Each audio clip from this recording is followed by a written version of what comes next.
రోడ్లు కావాలా? అయితే పింఛన్లు ఆపేయాలి. గుంతలు మరమ్మతు చేయాలా? అయితే పథకాలు ఆపితే సరి. ఇది రహదారుల సమస్యలపై అడిగిన వారికి అమాత్యులు చెబుతుంది. ఒక్కరెవరైనా ముసలాళ్ళు ఒక్క నెల పెన్షన్ ఇవ్వమంటే ఒప్పుకుంటారా? ఒప్పుకోరు కదా. 15 కోట్లు ఇస్తాను ఒక్క కదిరికే, 1వ తారీఖుకే 15 కోట్లు నెల నెల డ్రా చేసి ఇస్తాను. దాన్ని ఆపితే ఈ రోడ్లన్నీ ఒక్క నెల ఆపేసినాం, ఏం రోడ్ల మిగిలిన అన్ని అర్థం ఉన్నట్టు చేసేయచ్చు. ధర్మాన ప్రసాదరావు సైతం ఇదే తరహాలో సెలవిచ్చారు. ఈ నెల 20న అనకాపల్లి జిల్లా అచ్యుతాపురంలో జరిగిన సామాజిక సాధికార యాత్రలో పాల్గొన్న ఆయన రోడ్లు వేస్తే ప్రజల జీవన ప్రమాణాలు పెరుగుతాయా అని ప్రశ్నించారు.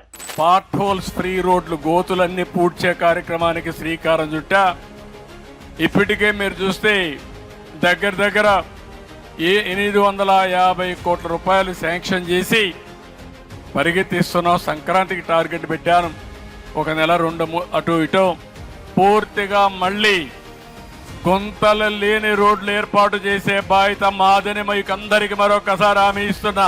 ఇప్పుడు ఎంత మంగళ 5 సంవత్సరాల్లో గుంటలు ఉండిపోయాయి. ఏది కారు పోవాలన్నా, బైకులు నడిచిపోవాలన్నా కానీ చాలా నరక వేతన పడ్డాం. ఇప్పుడు ఈ ప్రభుత్వం వచ్చిన తర్వాత ఈ రోడ్డు వేసారు, హాయిగా వెళ్ళిపోతున్నాం. వెళ్ళటానికి 5 నిమిషాలు, అంత మంగళకి గంట బట్టి బండిని బట్టి వర్షాలు పడితే మోకాళ్ళలోకి నీళ్లు.